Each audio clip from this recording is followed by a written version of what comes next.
بسم اللہ الرحمن الرحیم۔ اس سبق میں ہم ایک گہری روحانی اور سماجی حقیقت پر غور کریں گے۔ یہ بات ایک گہری روحانی اور نفسیاتی حقیقت کو بیان کرتی ہے جو انسان کی فطرت خاص طور پر عورت کے حوالے سے ہوئی۔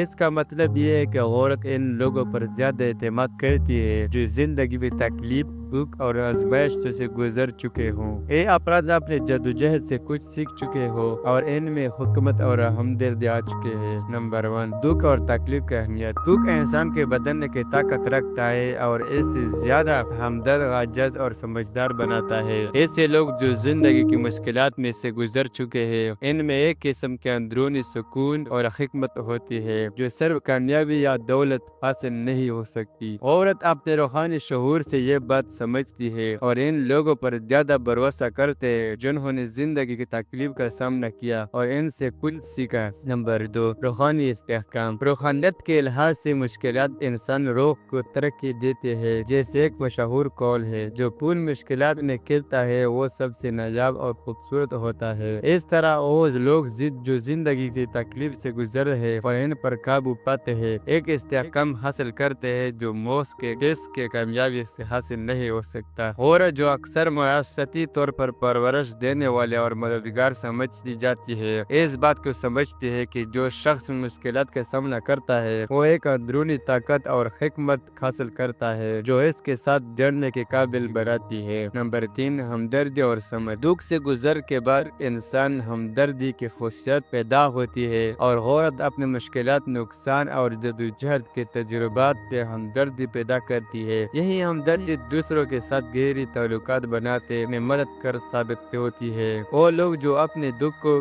سمجھتے ہیں اور عورت کے لیے زیادہ قابل اعتماد بنتے ہیں کیونکہ